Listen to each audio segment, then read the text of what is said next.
So 2 out of 3, or 2 out of 4, knew. So, my point was that I was supposed to, as it were, finish what I didn't have time to finish during the first day, the first session.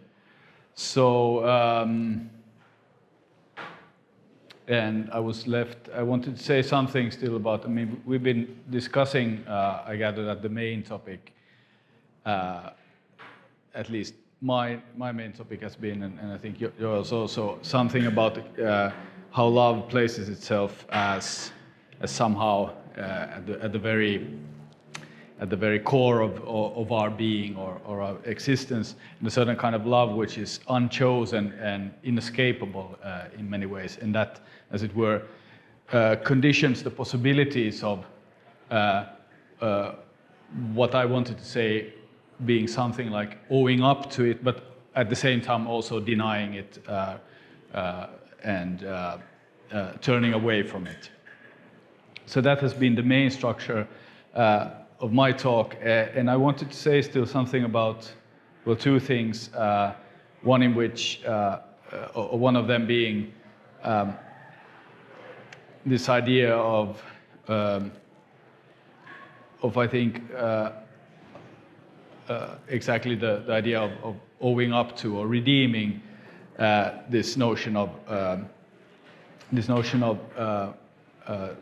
the core of our being, namely unconditional love, and then another point on its relationship to normativity or ethical discourse. Now, I mean, I'll keep it quite short, and then we can have a general discussion. Hi, are you coming in or?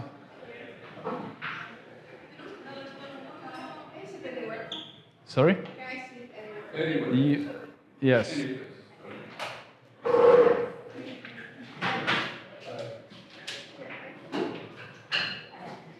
Hi. Should you listen to with that if everybody's sitting there? Everybody's drawing to the. I'll come here, yeah. Okay.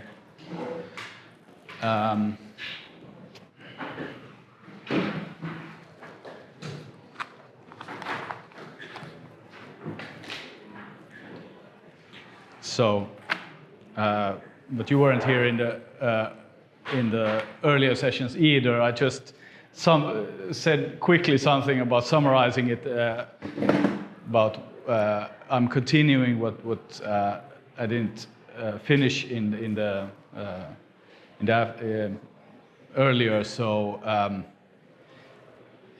I'm not sure how much you will be able to follow of the things, but let me just repeat what I just said, that I think that both of the morning sessions or the earlier sessions have tried to develop in their own ways and a notion of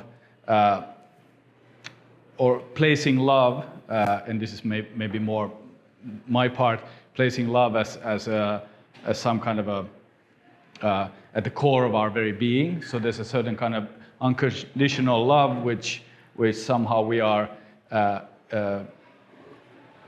as it were born into, or a certain kind of thing that makes the possibility of our being at all sensible, and has to do with meaning and subjectivity as such also.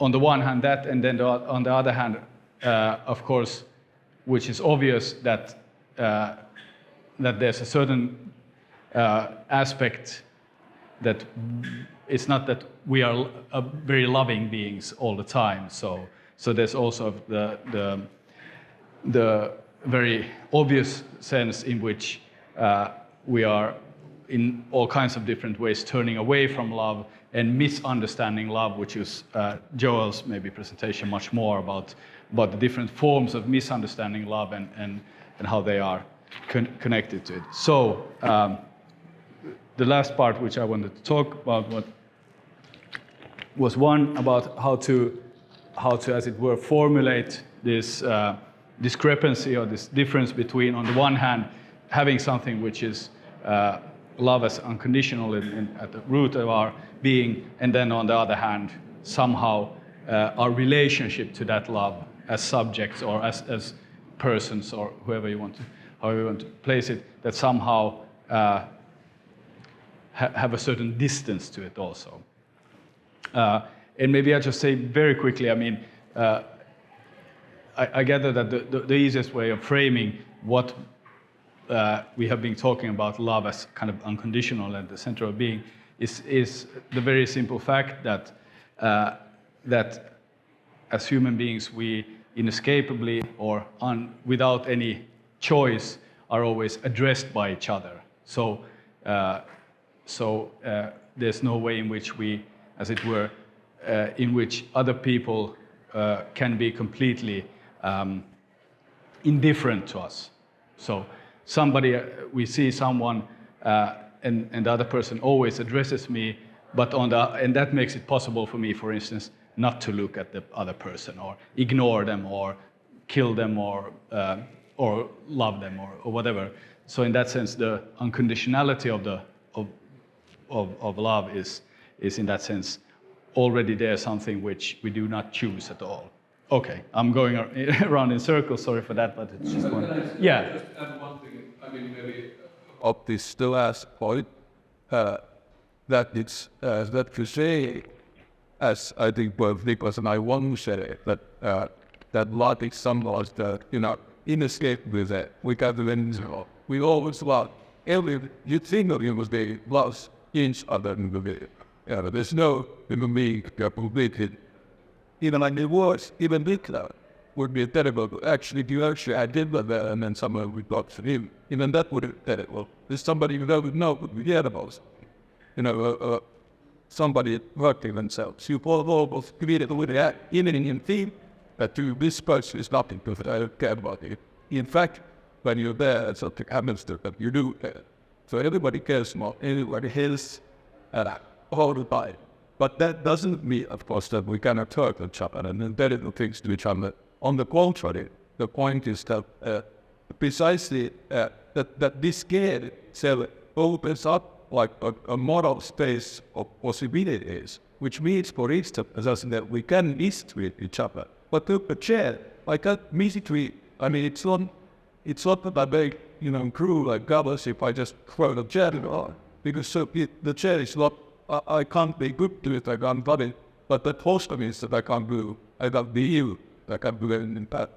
Whereas the human beings, precisely because we have this love for each other, we can then go against this love and use terrible things with each other. And that means that's what human evil and destructiveness is, I would say, such that we always go against some result in ourselves for the other.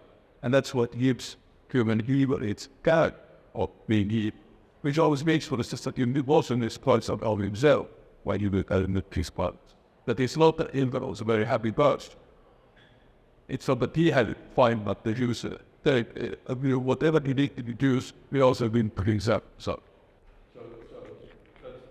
yeah, like human evil is the best proof of human goodness. They are not complaining. It's because of our will that we can be something like that. This is paradoxical in a way, but only in a way. Yeah. I'll just very quickly say, I mean, and I think that the as it were paradox or the reason why, I mean, the point is, of course, that none of us choose to address each other, to be significant and meaningful to each other. That somehow, and I was talking earlier about that there is an object cause in this Lacanian, so you could say like, well, something causes this address in between people, call it an it, for instance.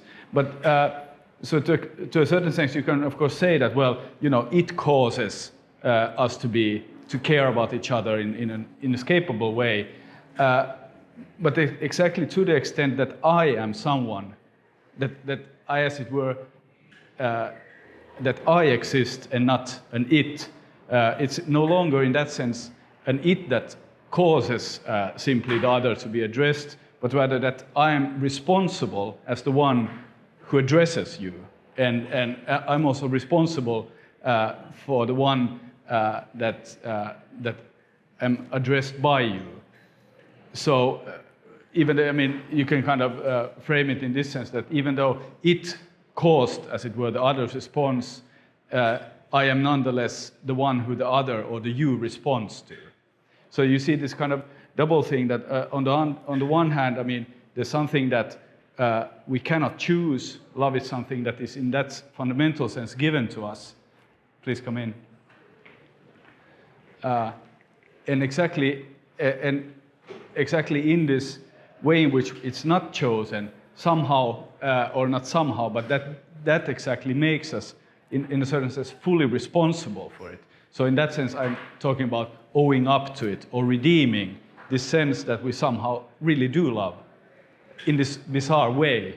But that, and I think you could see it in two different, I mean, there's two different, as it were, aspects to it, to this owning up to or redeeming this weird thing that we somehow really do love each other, even though we, I mean, concretely are very far from it in many ways. But so on the one hand, I mean, of course, we were talking about meaning and sense that there's always, I mean, who I am, also in terms of as being a subject of certain of signifier, a subject that has a certain meaning, is always, as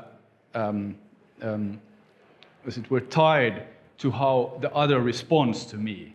So, so there's always this responsibility in that sense of owning up to who I am for you and what that means in our relationship.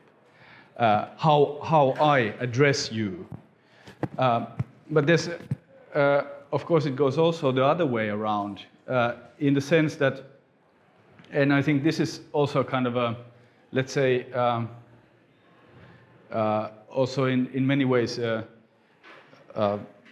maybe even in some sense even more challenging, is that there's also this aspect that, of course, in order for you to exist, I have to be addressed by you. And there's nothing in that sense, I mean, that the other's existence, not only my existence, is fully dependent on me. So there's somehow, even though I don't choose to be addressed by you, but somehow you address me in a way in which I respond to that address. And when I respond to that, you become someone in relation to that. So in that sense, you have there's this, I mean, I don't know how to formulate this, but there's a certain way in which you could say that as subjects, as persons, we somehow, as it were, deliver or mediate, let's call it, the gift or even the grace of existence to others. And in that sense, it's a certain kind of course, I do it unconditionally also. There's no conditions under which I do. I mean, that somebody would say, well, you know, I acknowledge, I recognize you because you're so great, or you have, I don't know, red hair, or you're tall, or you're short. No, I just do it. There's no choice for me here. So somehow, and in this sense, I'm wanting to say that there's a certain way in which we are responsible for the other's existence.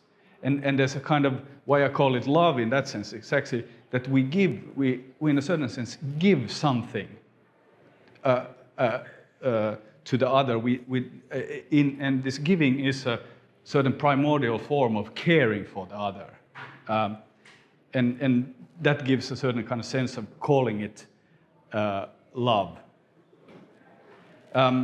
But I mean, these are, let's call them abstract ideas, or formal, even to a certain sense, logical propositions in many ways. So we can discuss that, and of course, Joel has given much more examples and of how that would be fleshed out. So we can discuss that later on. But I wanted to end by talking about this. Unconditional love's relationship to normativity, by normativity or ethical discourse. So So one might, of course, ask, I mean, if I say that we love each other unconditionally, we address each other, we care for each other unconditionally, well, does that say anything about how, if I'm supposed to, as it were, redeem or own up to this loving?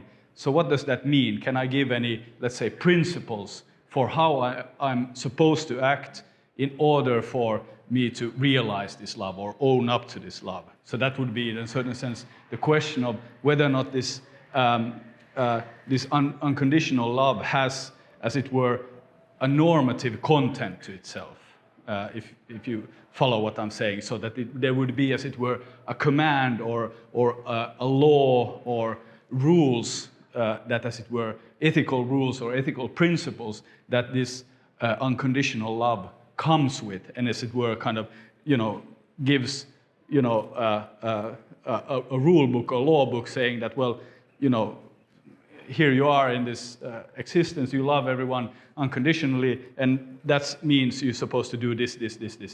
So that would be that you would have a certain normative content in it, or that this unconditional love comes with a normative content. And I think that this is not the case, that it has, love in that sense has a fundamental gap or separation from any normative context or any law in itself. And I'll try to say, just shortly something about that.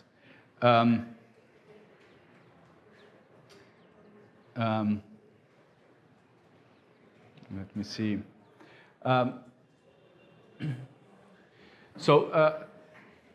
in a certain sense, you might say, if I take one step back and if I ask, well, does this is what I've been calling unconditional love, does it have a normative content in itself? And maybe a better answer to that would be the inconsistent answer, which is yes and no somehow.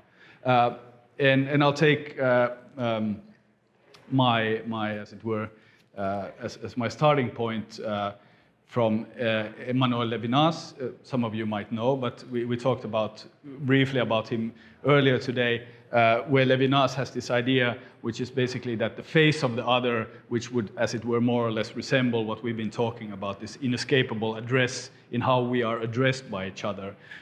So Levinas has this idea that, well, there's what he calls the face of the other, how that face addresses me, and according to Levinas, it forces me to respond to that. So my response to that is inescapable. And then he proposes that, as it were, that the first command of the face of the other is "Thou shalt not kill." So from the biblical idea. So that the face of the other. So somehow you would say that there's this idea that this unconditionality of the address of the other comes with this normative statement or law, or ethical law, let's call it that, which is that you should not kill the other. Now, I think that perhaps this is so. I mean, but I would like to, as it were, qualify this a little bit, and which kind of maybe helps us to see what I mean also, but by the idea that there, in a certain sense, is no, at the same time, that you can't really place any clear sense to that normative content. And I would say something like this, that just add that, okay, we say that this unconditional love has, let's say, the command, "Thou shalt not kill," but then I add in the end, simply, "as such," that by which I mean to say something like this, that there's a certain kind of content to what it means to be addressed in this sense, love each other, that we're not supposed to, that there's something about not killing the other as such. And I'll come back to this, because let us say, I mean, one way of putting it, Joel's example here, for instance, that of course you can in many ways, you can want to do evil to other persons.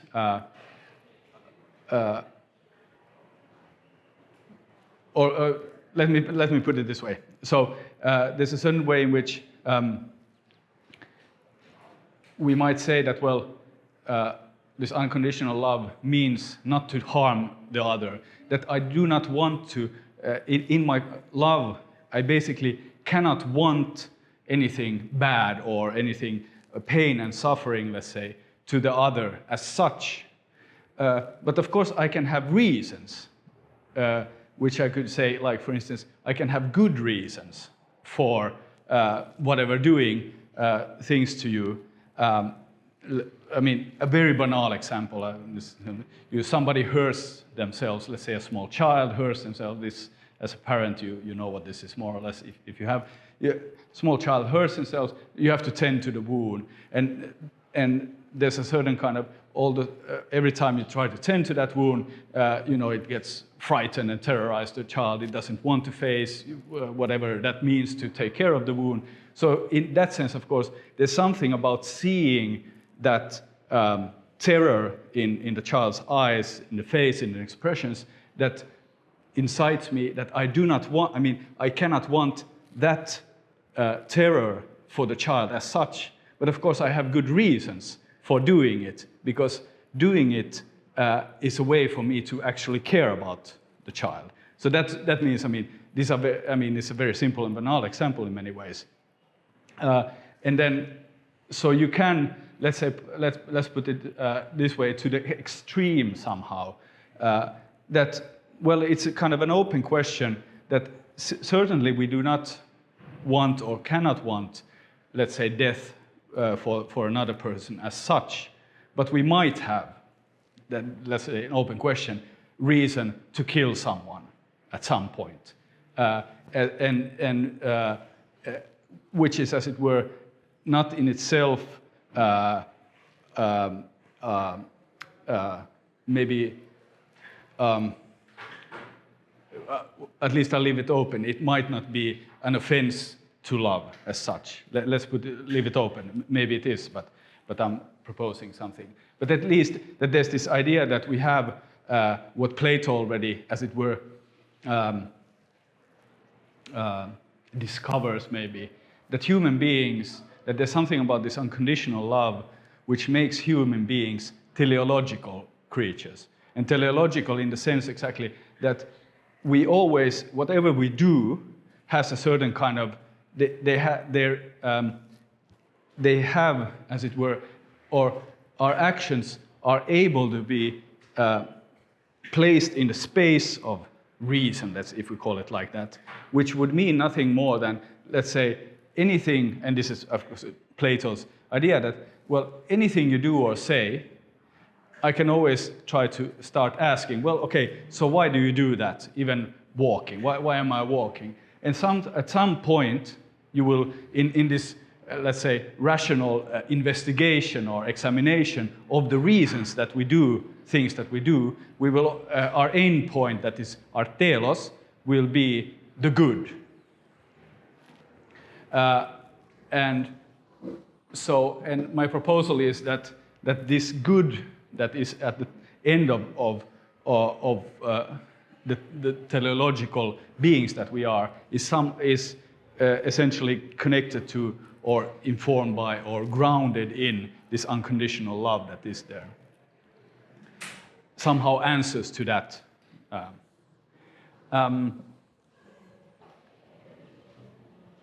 Now, so in that sense, if I'm investigating, let's say, so there's always a question of to what extent is whatever reasons I have for doing whatever I'm doing, there's always a question, well, is this, there's a legitimate question maybe, that, well, in what sense is this love or is this not love? That is, as it were, actualized in what we're doing, which is not to say that we cannot know or understand where something is love. I think it's exactly the opposite, that somehow a little bit we discussed Wittgenstein in terms of understanding meaning and so forth, so that somehow in order for there to be meaning and understanding at all, somehow at some point we have to really understand and know what we are doing in that sense.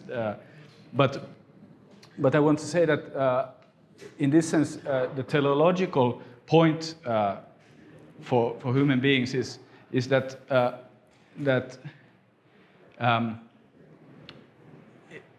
to the extent everything that we do will, when placed under the, let's say, investigation or examination of what Socrates is doing, asking what is the actual desire that's going on in whatever you're doing, or the important point is that all of our evil doings, every instance where we, as it were, turn against love, will necessarily have to be justified as good. At some point, we will have to say, that we do these terrible things because in the end it's good. So you ask, the typical evil Nazi, how can you do these things? And at some point, this person will say, because it's in one way or another good or beneficial, or they deserve it, which means basically that they're good. This is justified in one way or another. So you will have always, the teleology will always end up in certain convictions about that, or justification about this, that this is a good thing.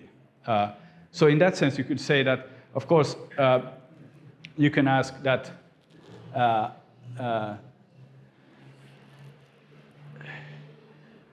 so exactly because the good or unconditional love is the telos of any speaking being, each act of evil will necessarily have to justify itself or appeal, make an appeal to the good.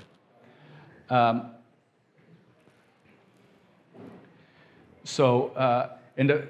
this is, I think, Plato's point that this exactly makes it that as what we would call speaking beings or rational beings, that it doesn't there's no possibility for us for wanting in the strong sense. I mean, that we really wanting something as pain and suffering or death as such for the other. Okay, to the extent that is clear or not, I'm sorry, maybe not very clear here. But so the question then is that, well, so how do we, as it were, discern between good and bad reasons we have for acting as we do? And how would this unconditional love somehow help us here in terms of providing us with a law, with normative content? And I think that despite any fundamental normative statement we might ascribe to love, this can never constitute, I think, a principle for discerning whether an act is good over and above the very goodness of the act itself. That is, over and above our very ability or capacity to relate to whatever phenomenon that's going on in a loving spirit. This is something that Joel was talking about. Of course, we can articulate in all kinds of ways. For instance, we say, well, a good act has to be a just act. It has to follow the principle of justice.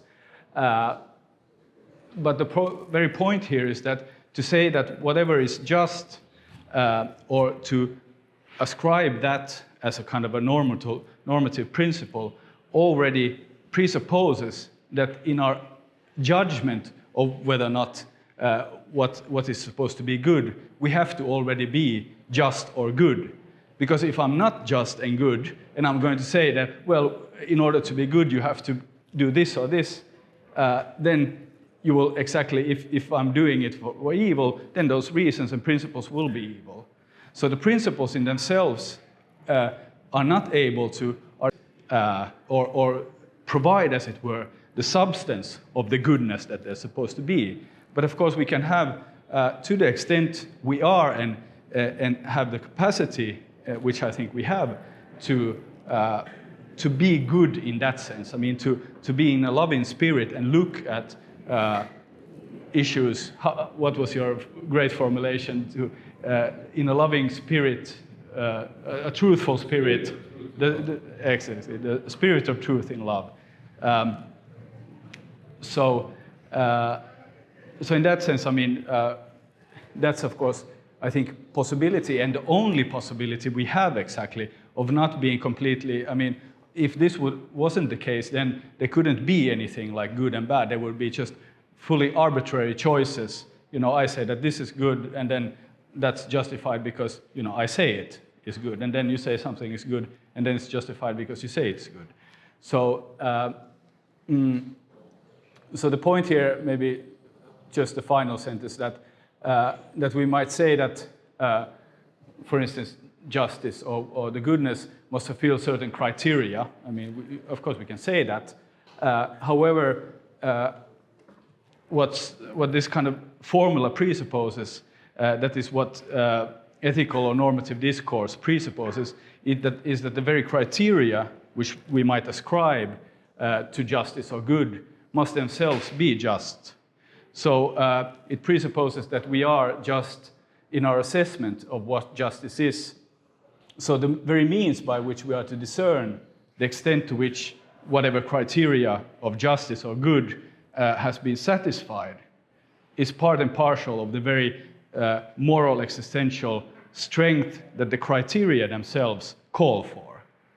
So in that sense, you have a certain kind of dead end. There is no possibility in which you could, as it were, ascribe this fundamental love any particular principles of conduct. But because the only principle of conduct that you can articulate, and you can do it, of course, you can articulate goodness. I'm not saying that you cannot articulate goodness, but it's the goodness that is the very criteria for articulating goodness, and not any principles that we might discern. And of course, then we can discuss more, and maybe Joel has something to say, that there's also, of course, this kind of openness that there is also to each and every moment, of course, is always a new way in which that goodness has to, as it were, articulate itself in whatever, as it were, normative or whatever we're supposed to do in these particular moments that we face up to it. But yeah.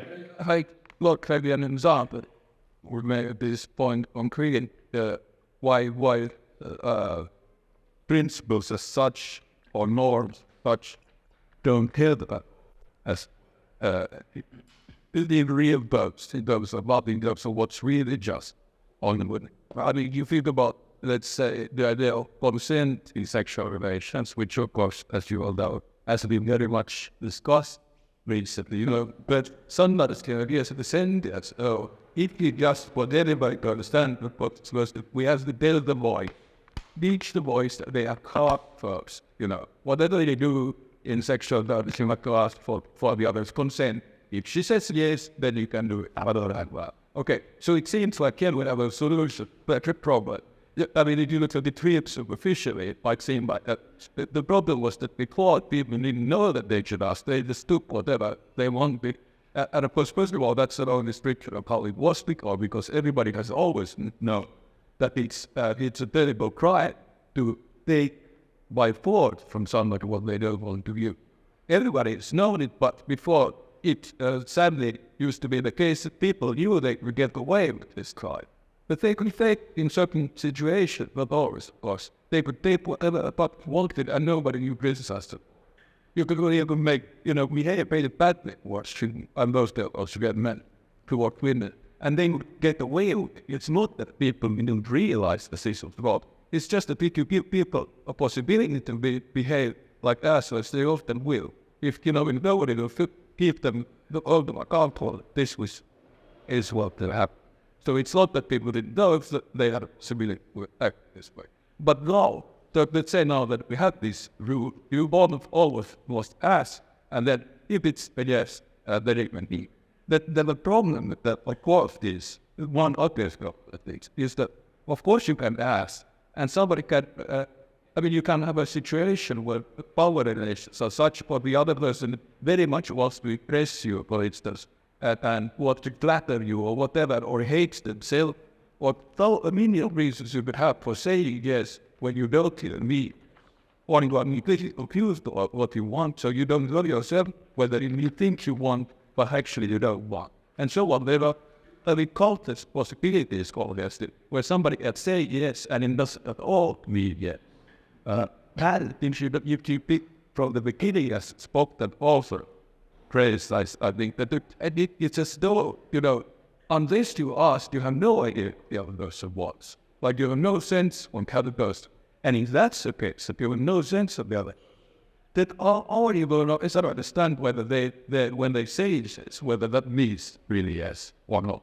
Because if you have you're a complete stranger to the other, and do not see their face in the be whether they desire to or not. If you don't see that, then whatever they see, right?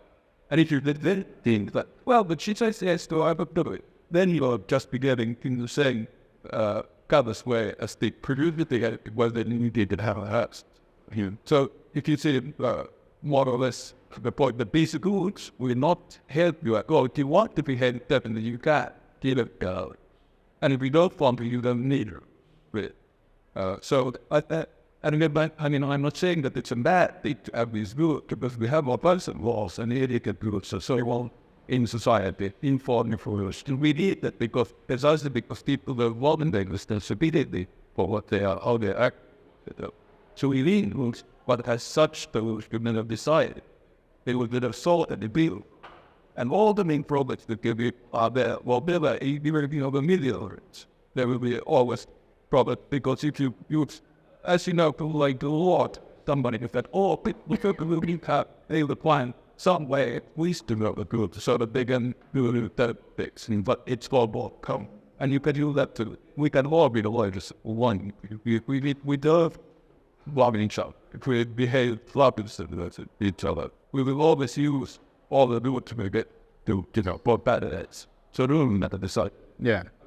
And exactly. And I think, of course, there's let's call it a huge claim here. I mean, it's not a claim, but it can sound like a claim, because the point here is exactly that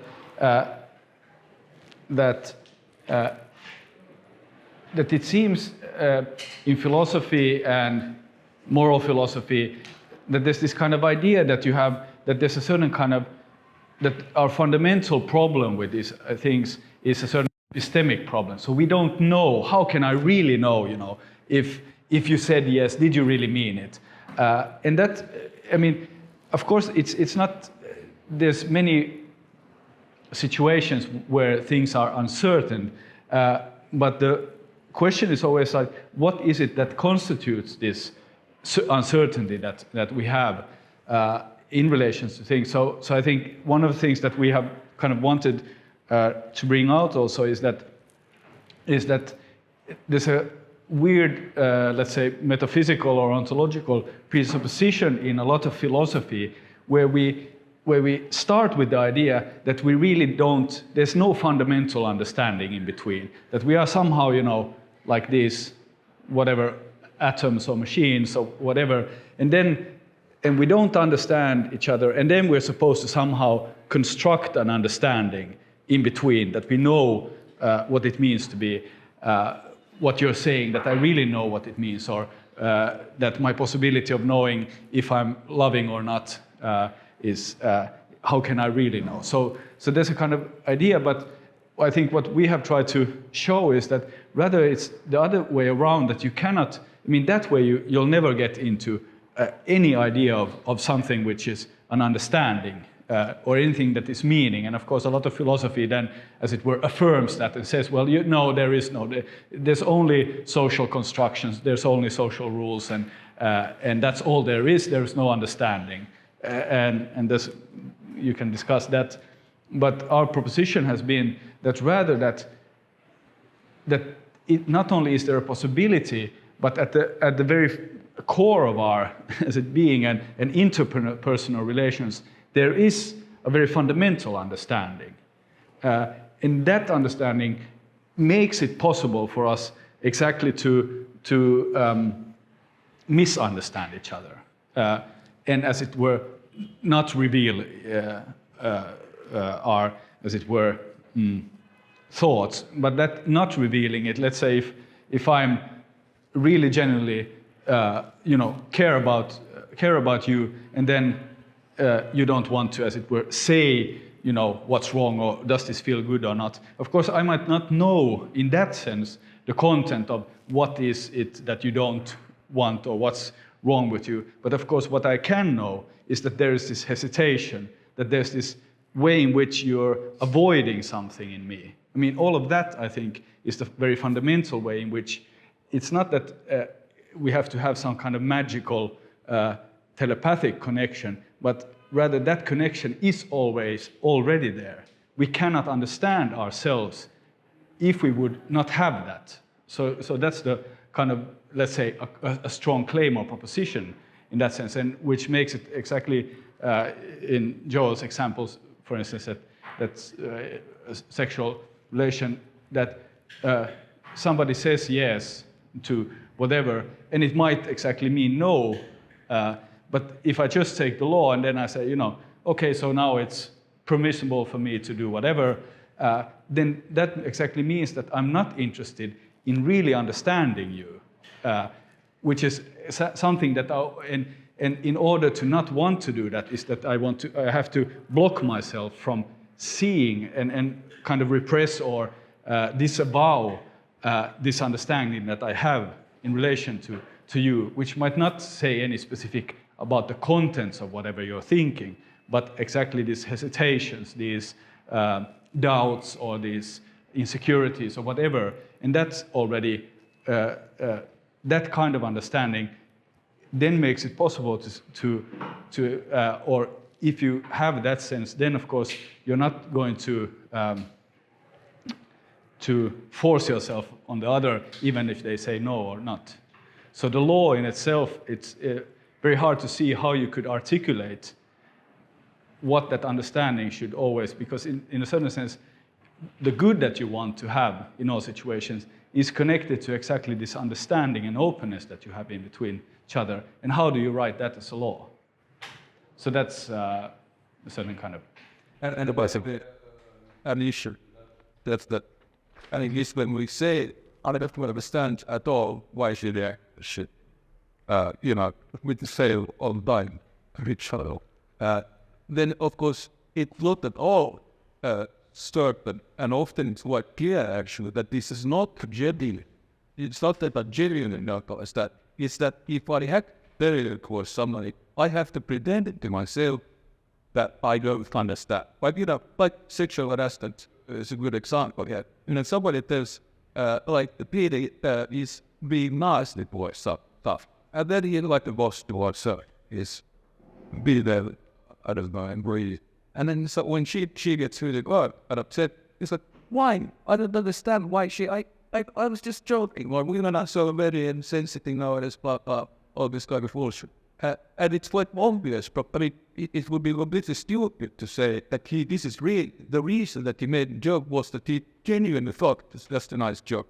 I mean, at least very often it's obvious not the case, because, for instance, if somebody made that and joke this white, you know immediately that this was not a nice joke at all. Or if it's white, they mean he will not make that joke to the employee. So there's all kinds of ways in which it's quite obvious that he knows perfectly well what he's doing.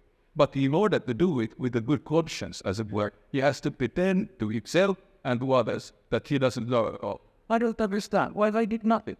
I mean, this kind of it. And this goes on, I think, all the time. For instance, in relation to all kinds of lives, power, inequality, and social oppression. I think it's always the case, more or less, that the people who oppress will pretend to themselves and to others that they don't understand at all why the people they oppress are so ungrateful on them, and so on.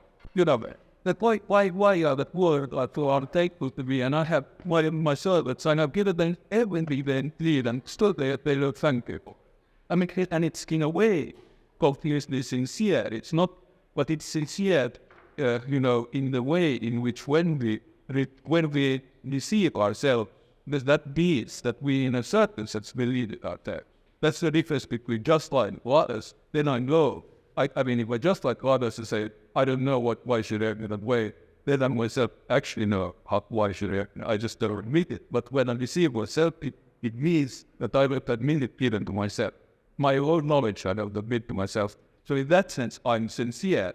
I'm sincere in the sense that what I tell to others, I don't understand why my servants are so ungrateful to me. This is also what I tell myself, and I'm that, when I'm grumbling about today's servants who are so ungrateful, blah, blah. This kind of bullshit that rich people get into everywhere, across the world. A good example, by the way, I have a friend who had a friend who was a priest, that he was in South Africa during apartheid, and then he was staying some rich white people who had lots of black servants, and these white people were complaining to society in this spirit of, we have given our servants the black servant, we would raise their wages and nice housing and everything, and still they just complain about, clothes or what more can we give them? And then the priest says, well, have you tried a God? That you can give them. But that's not what you don't want to give them, because then everything, all this goodwill or to reach this premise on keeping the poor, keeping the oppressed, as long as that's taken of that, and then they can be very humane and so on. So that's obviously a complete self-deception and collective self-deception.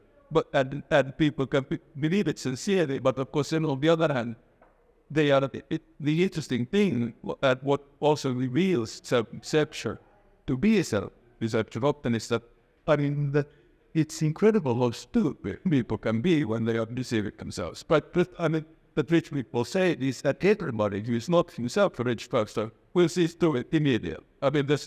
It's not rocket science. So another example. Somebody's like really screaming, he's really angry, and I'm not angry at all. He's screaming, and he would never scream like that unless he in some sense believed it himself, because it's such an obvious lie. So how, if he thinks that other people will believe it, because in one sense he has got that himself too. So people like very intelligent can turn complete tears when they need to be idiots in order to deceive themselves. And again, why do you deceive yourself? Well, precisely because you have a conscience, because you have, if conscience is the name of love, that you actually understand that you are doing terrible things to the people you exploit, on the people lying over. And you can't stand realizing that fully yourself, because then you would have to stop doing it. So in order to be able to do the terrible things you do, you have to lie to yourself. Because you have Christ, because you have this love there. Because if you were a complete psychopath, if such people exist, I don't know, that would mean that you could do whatever to people and you would feel a thing. You would have no problems. You just kill anybody you want or do whatever you want, and it doesn't feel like ethic. A psychopath would be somebody who doesn't need to live life inside at all, because he has no feeling. But every normal person, besides the person who needs to lie every time they do something that so. Because they then go against the love they themselves feel, and that feels unfair to do. If you do it like you can't do it with a clear mind that you really see what you're doing, that you really feel, allow yourself to feel. But you have to start lying in order to feel. And you can lie in there's different ways, doesn't matter in what exactly. But so it's like to do. Yeah. Should we, I gather that hopefully you would have questions that we could kind of open up and just quite freely discuss whatever has come to your mind, or you can ask questions or just come with criticism and so on. The question regarding the way you've been using the term unconditional love in the section of the workshop. Because at first I thought you were referring to this inherent quality that we have as humans to love one another. But then I confused it. I started confusing it with this other thing that you had mentioned before, with this idea of Christian love, this love above all else, or in spite of oneself, or in spite of or our And then this other idea of unconditional love, which is more like Hollywood, which is again like love above all, or about like, or is by your own, your inferior, not mine. And so then these three conceptions about unconditional love, I started to get like to confuse them when you were talking about Okay. it. Like when either of them. But, yeah. Well, what was the first one? That if you Of our own inherent quality to love others. Okay. Yeah. Well, I would say, I mean, at least I don't think I've been discussing either one of the last two. One, and Joel, of course, was talking about maybe the potential problems of the agape idea of agape. Yeah, that's a contrast to the eros. I mean, this comes, but it's basically the what's it called, the självoffring, self-sacrificial love, that you do everything simply for as a kind of, there's a certain idea of universal love in that sense, universal love as not as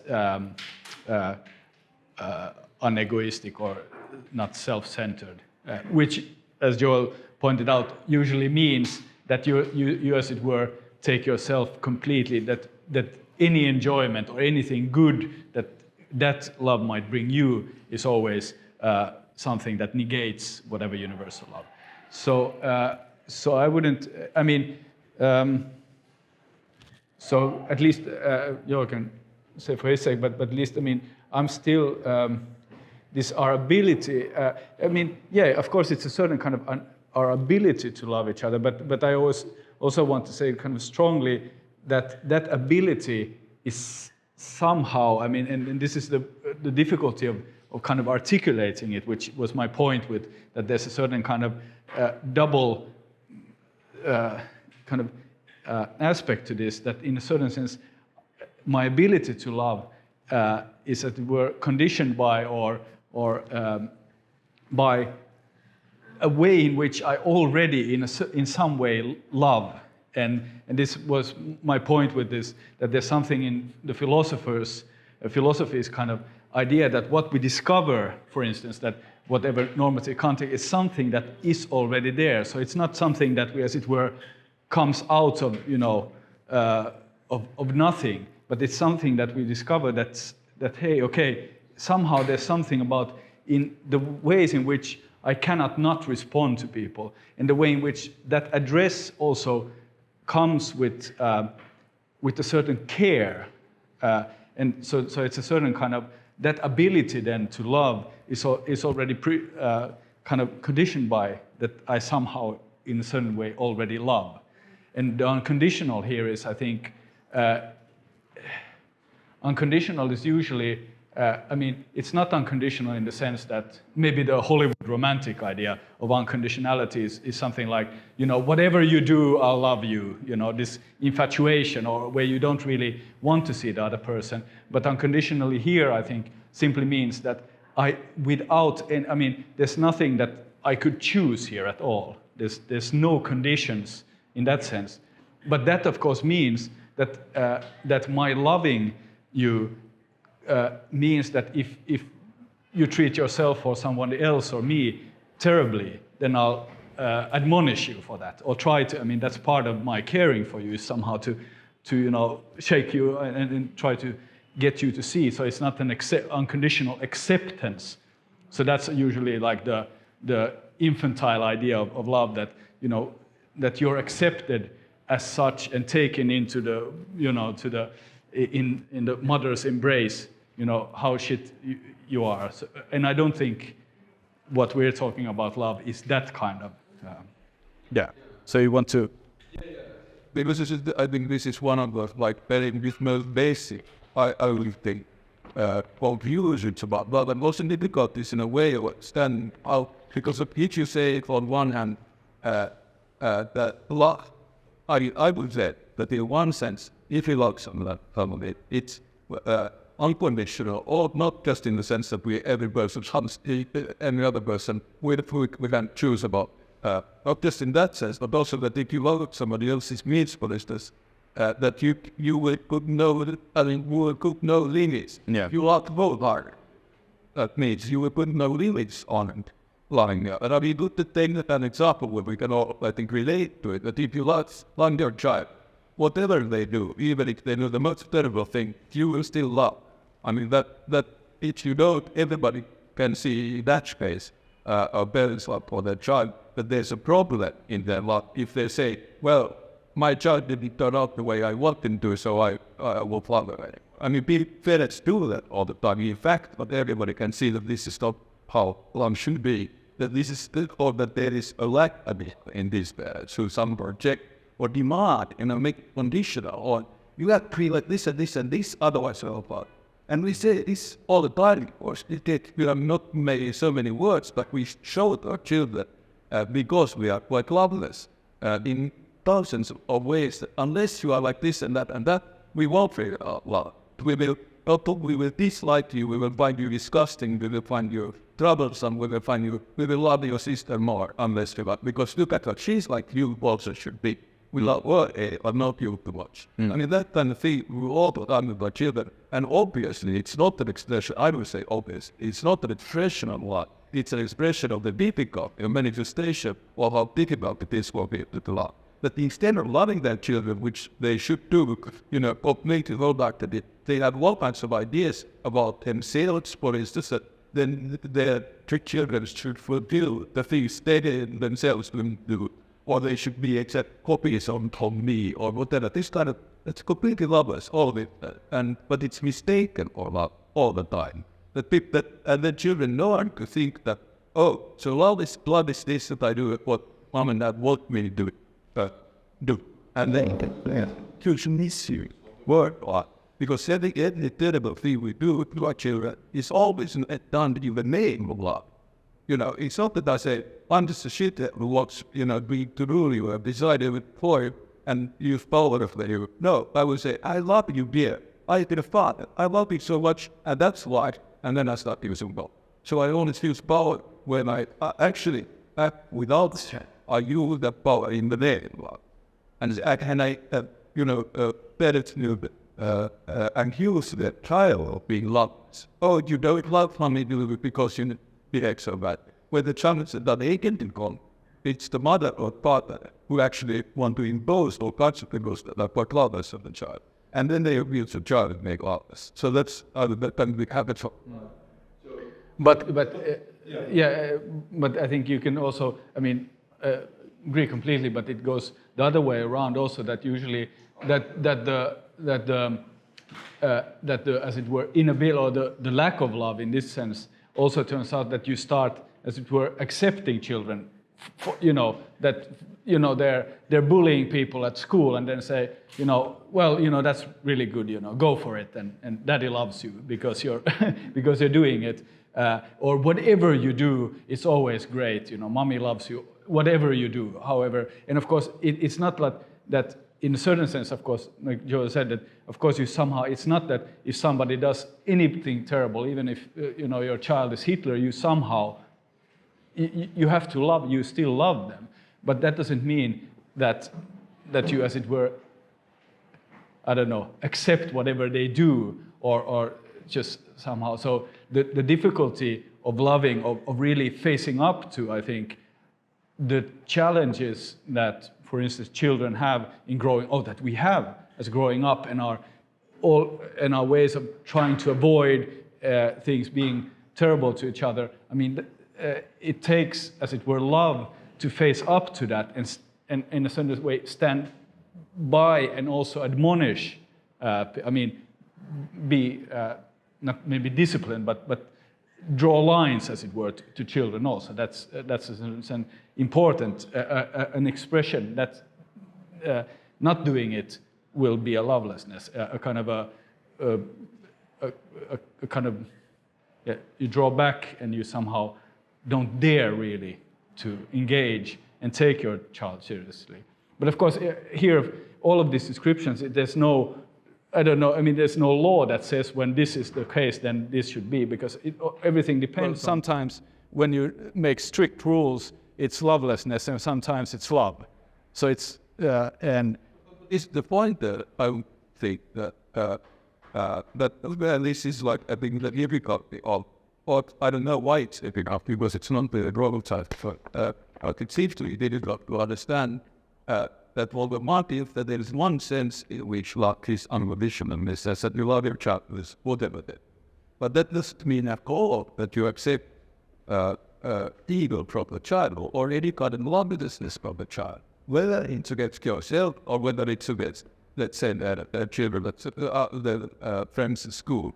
I mean, to accept that your tutor, to accept from your child loveless behavior against its friends, for instance, that's the third into the belief. I mean, that's how you destroy your child, right? That you say, oh, fantastic that you behave like this towards others, because and I think one point, yeah, but again, very important point is that how it's not like something that you can have just for one person and not others. So each you learn in certain thoughts of how, if I really love my child, my little Jodo, then that means that I don't give a shit about anybody else. And so I will say, good Johnny, you should take everything from everybody else, and Johnny, you know, go fuck. And I think that's a lot of color that's for us. You love them, it means that you love all the other children too. And we will teach by your example. Johnny also love all that children. I mean, that you care about them all, and we will teach them Johnny that he's not expected. I think he's unique, and it's where Johnny, so in that sense, especially when it's other kids, and in particular states, that he's more important than cars. It's so love is not at all about, giving privilege. So, for a lot of people, any license and in freedom in that sense, to be terrible, very not yourself and not to the other. So if your child acts it, and it's very important, I think, that there's many ways of being, behaving in a very good way that we very instructive, that can see positive, for instance, or can see where we tend to think that it's, you treat somebody, something like that. Just a simple example, self-pity, that somebody's, where they're not the center of the dish, cooked down and so on, and they cried, and then this is what self-centered means in that kind of sense that you, and self-pity is one of the, I think, the most, typical coded forms of evil in human beings. But since it's kind of about a weakness, we don't then in essence will see it as so bad. We focus for somebody who takes all the, takes the movement, or always wants to be up there, and we see that we say that we didn't do with it. But then somebody else who does it, why don't the other children take that? What's the problem? I mean, it's just as much of a kind of self-centered as to be immediate and to be, very careful and very, just sit there and not take your best and then complain. I don't think that's any better than me with the other child who takes all that less. And of course, not complain about that because that is a sitting in the court. So I think that any way in which to somehow lie there, try to rule over others and then over also with that I do what I ought and what everybody else to be obedient to me. I mean, that type of power is obvious. That's the opposite of love. But it's also the opposite of love. To allow others to be you. We said to not say anything, although somebody else be that, really divorce you or whatever. You just because they're so shy. I mean, it's not an excuse to be shy. It's a problem to be shy. If you are, that's one matter to be problem. And it's loveless. It's always loveless. Allow somebody else to drag you along and to not protest, because that's what loving is to be there obedient as yourself with the other and allow the other to be angelic, to be as the people themselves, David. And not for nobody to be, if I that you think stuff like it, you will need true that love, like always, the excuse each other. So in that sense, you have to love your child is to try to teach, and again, the only way you can't teach anything is in the love for yourself. You have to love the child and whatever you say, otherwise doesn't mean anything. If you don't love it, then what you say is all that. The child doesn't know it. Right there, then you shouldn't behave like this that way towards your friends, and then it sees me that way towards its husband, that way towards my friends. Look, that makes no difference for I say is learn and style. Because this other level discuss, and that's the challenge with that there. So you've got to learn about by learning. But so anyway, the idea that love would in this sense, like excuse and permit it, and it's completely wrong. When we said love allows nothing. I mean, it forgives everything, but it allows nothing, if you see what I mean. That it's like even the smallest big form, pity, or with the power, or even was it that all kinds of destructive aspects. See that the really easy people, if you love somebody, you will react to it and react to it with pain. That you see, it's terrible to see the person you love behave like that way, whether it's to somebody else or whether it's towards you, or whether it's towards themselves. They are destroying themselves. So it will pay if you love, and if you don't love, them as that. And again, it's always in one duos of others. But if you have sort of been able to replace your love for somebody, it means that we won't care very much. It's all the same to you what they do. So what would you care? But if you love them, you do care. And then whatever injustice they communicate, you will be to pain to. And will not accept. So love accepts nothing, but it forgives all. Whatever the other has started, love will lift him up. So in that sense, I think it's part of this. That you know what you've not done to your child, just because it has been one starting its life and with that it makes. You always will hope for that and try to choose whatever you can for them to stop being like that and start loving again. I mean, so in that sense, love for whatever, and there's no limits. I mean, part of other thing. And but doesn't it? I got another doubt regarding this thing you mentioned just now, but you were mentioning like before about in a way we always love others. I mean, and I think it's related to what you were saying earlier about this, like the distinction between empathy and love. Yeah. Is it really always the case that we love others? Or is it just that we have the capacity to love and that maybe we approach others with love, but not that we actually love them? And we may always have this longing for connection, but we don't necessarily want to love them or even love them. I just don't understand what you mean when you say that we always love others. And it's a concept that it's been repeated in workshop, but I don't live it. This is because we talked about C-swing. I'm saying, correct me if I'm wrong, I'm going to understand it, but you're saying we all have maybe not actual unconditional love in us, but have the potentiality, the conditional, unconditional loving of everyone, and that having to have love precisely what that demands of us. Yeah. And so in the case where you're talking about maybe, I don't love anybody, but you're saying, yes, you do, except that you don't want to acknowledge that in a way. And there's something that we should be resisting. Is that like we're talking about a potentiality everyone can, or the an actuality being long? How is it that there's an unconditional? That's one thing. The other thing was, at the beginning when we were talking about unconditional love, unconditional love is with your parents, right? Not everyone gets unconditional love from your hearts, as it's just shown, right? But that's the model we have unconditional love, right? Because there's a bond there that you're supposed to transcend any individual preferences or whatever. And so that's an ideal. But I mean, are you understanding that everyone has that unconditional love for everyone? That's just it's in our nature to block it or to hide from it? Does that sound like saying? Yeah, that's literally what I would say. Yeah. But yeah, right. So I would say it's something that if we did have it, we would do it or we could get it.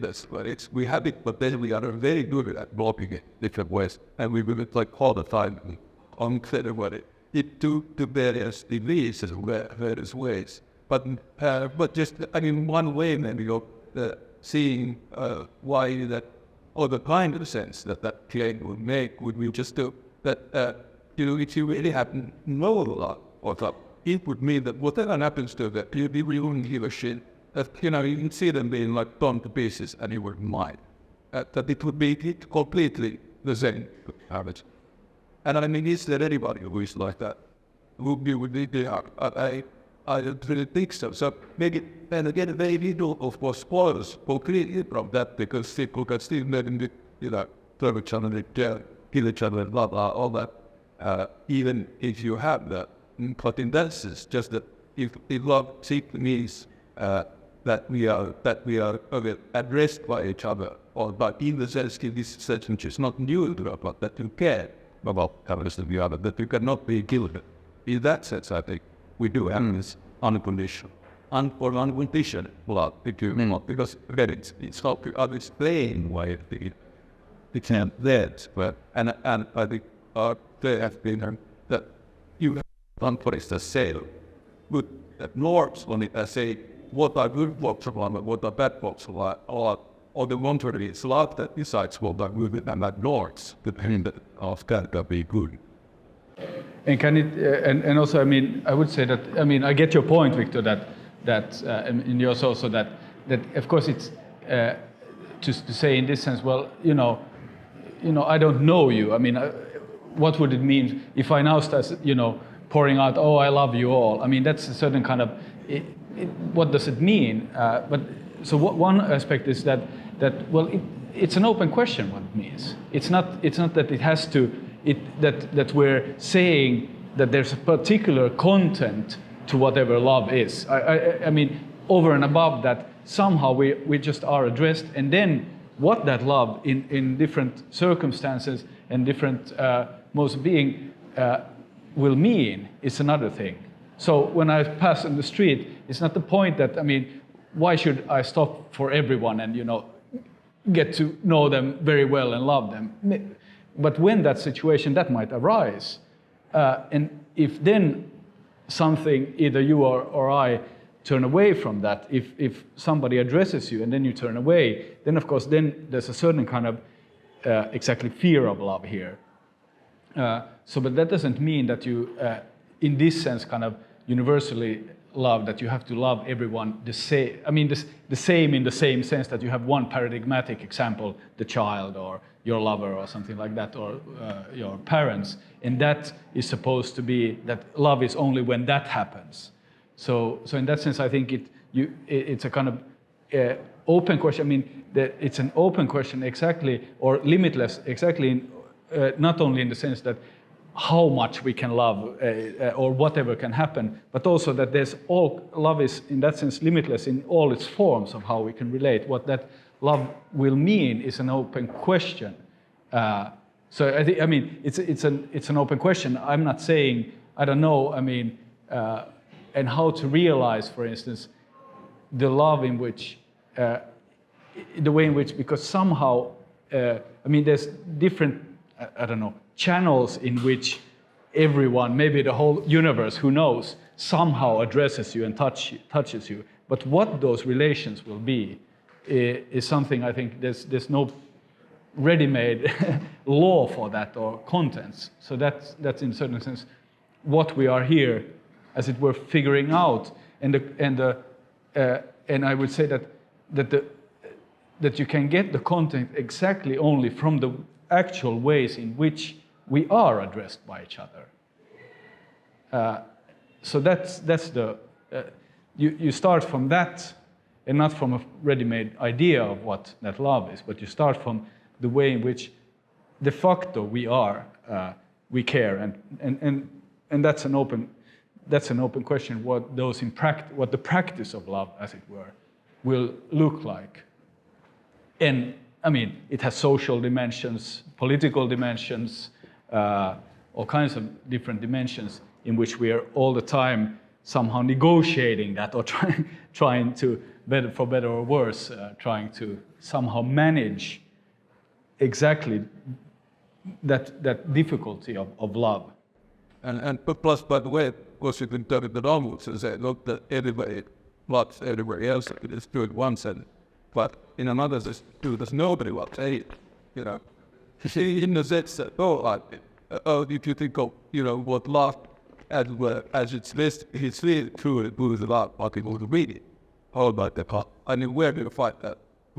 A lot of it is not even the smallest piece of lies and bullying and self-pity and blah, blah, others. She thinks that way, that the work all the time, they aren't actual love. They are not expressions of love, but they are part of love relationships. So on. And only when you would find a relationship where there's nothing could you really want to say, only there is. You find one person who loves another, and maybe never. I mean, that's why Jesus said that, why somebody called him good, that he said, I'm not good, the only good guy is God.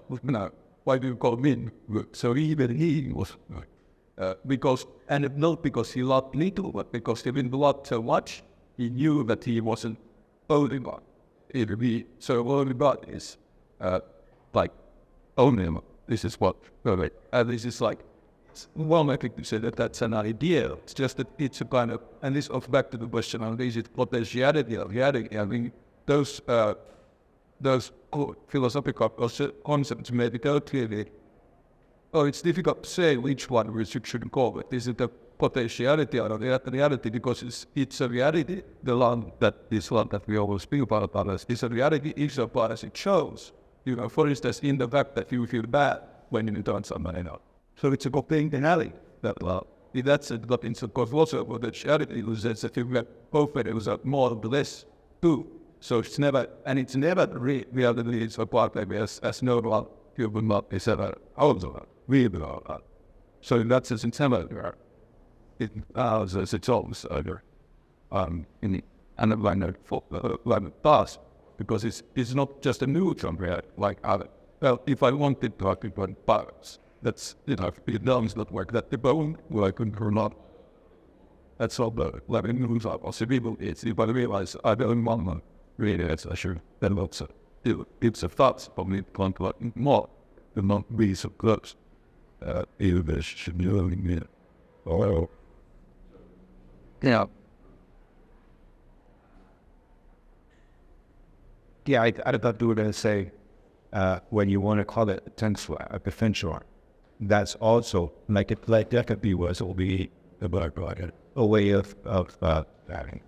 of avoiding thought, right? I mean, the word would serve as a way of keeping about at a distance, acknowledging this capacity that we have, or this openness that is there as a condition, but has to be realized in specific ways in their cases. Yeah. But somehow, I mean, of course, there's in a certain way, of course, there's a certain kind of, I mean, the idea of moral progress is, of course, because in certain ways it is true that if we don't, I mean, that there has to be something, let's call it a transformative moments that can happen exactly in love. But what is that, as it were, opens up that is quite clear, because it can only be love that opens up love in that sense. I mean, you can kind of, in that sense, understand this weird notion that I think always is really hard to get, from that the Christians have, that it's only God's grace, as it were, that makes any progress, human progress, possible, because humans are completely incapable of doing it by themselves. I mean, and I can understand that exactly in that sense, that it's whatever transformative moment is going to happen, it's a miracle that it happens somehow. But it's very possible, and to a certain sense, it's simply just a miracle of love.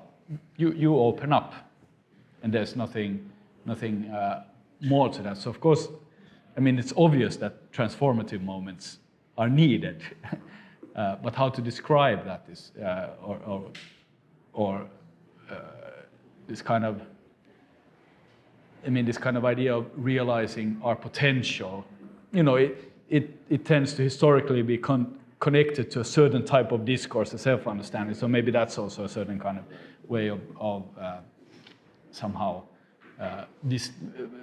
I mean, it might not be appealing for me to use that, but it's not that I have any specific problems with that, depending on how that then is understood. Yeah.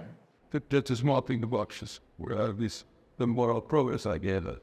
But isn't that also important that that blood is, in the, I mean, it's often, I think, thought, particularly by people who are very good, like political people, that blood is just this kind of private idea that it has no political importance. So the gold rates and gold, I've seen it. Like a lot of therapies has been like that. Any love is kind of just the expression of what progressive patriarchal ideology, which is completely true. All it would ever say about love is the complete ideology that impresses women and men. And it then causes huge amounts of unhappiness. Like somebody said, no ideology is got more happiness in Western humanity than the ideology of love, and I think that's true. So it's not that doesn't exist, but then it doesn't bother them. That, of course, that you could say that love as such, it is, just an ideology, or because what is it that, if you could at least level, what is it that allows see that certain social arrangements are a problem that they should be changed? Isn't it because, to my mind, way of thinking of this, the only thing that can make you see it is that you actually see it, because great human beings, what it does to them, to have that, the kind of social arrangements that you then think should be changed. Because if you can't see that, complete the life of a spot sale, in what ways that is very big some views. If you can't sort of suffer, witness it, be compassion, feel compassion for an activist there, then what would you like stop that? And it's certainly not that we're more of it, it's then maybe because it's better with pre-factor weapons factories than any slaves. It's more economically efficient, very change that what that is. But in this wow, that needs that you actually respond, that we create people when you go best by that. So that is, I think, love is what, as a complete one, we're looking to be the other in the thing, is what drives love and allows us to see it at all. Even though it's the same, that you can change society so that you don't have that anymore, for instance, and people can still be a gap, and art still cuts towards each other in different ways. Moses do the voice free or such was slaves over there. So this is the change in the rules of arrangements, and then as such about there. But it's driven by instead of being doing, it's driven by the reformers in individuals. I think there still was seeing what to happen in Malawi at all. Yeah, and then another thing I was thinking about the thinkings also, I think it's important to see that it's not at all in any sense what's like the normal state of things. Foulness is it not that could be, we think that, because you can think about people, but let's say somebody who's really bitter towards their life was in so that when they walk down the street, they can't see any good in that every smile of anybody's face will just be taken as a kind of a spite abuse then on the better. They notice that little shit and they can smile. Why don't they realize that the world is whatever? And why do they haven't so with an eye upon it? This kind of attitude you can completely like color and causes focus, etc. So that they see nothing good anywhere and show them along goodness. So, somebody can be like that. Is that unnatural? I don't know. I mean, there will be natural to be just ridiculous like that, like I am. But sometimes I can be happy for honest. But a lot of time, no. Why is that like? Is that the natural normal state of planets? I can't see that you could make any sort of like say that this is okay. This much lovelessness is like okay and natural. But a little more is not best. I see no way. Judgment. So in that sense, there is a kind of that you can move away from bloodness towards like form of course the other way looks big. That would sort of be just that we are at a particular place, and that's where near. Somehow shouldn't be or must be or like then, but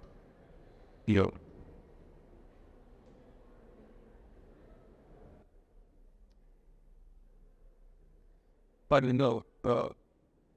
I mean, we can go on the weekend. What's that? We'll be with her.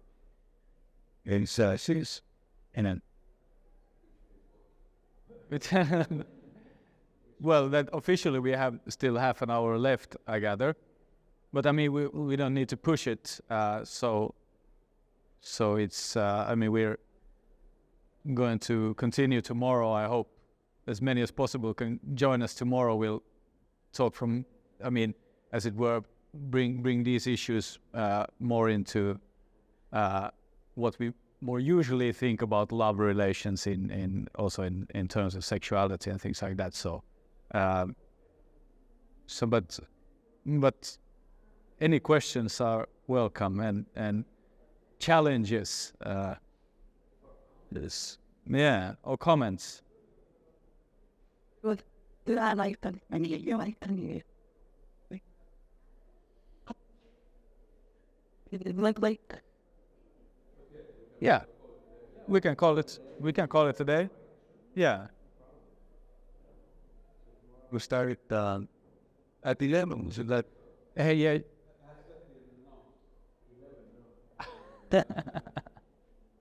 They love this today. I believe that the shift is that organized of us, I mean, the people who are there.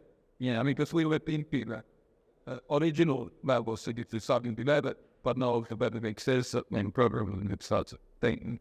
So it doesn't make any difference for anybody. Yeah, it's flat. And we have that, but those things that are coming tomorrow, will they make any difference? It gets started at 11 rather than 10. Would be better, I guess, and would be there. We always said that well, the people that read. Yeah. Oh, yeah. More about that. I think it's. So from tomorrow 11 to 2, and then we have a 1 hour lunch break, and then from 3 to 5. And not 3 to, what in the program it was 3 to 7 or something like, something ridiculous. But, yeah.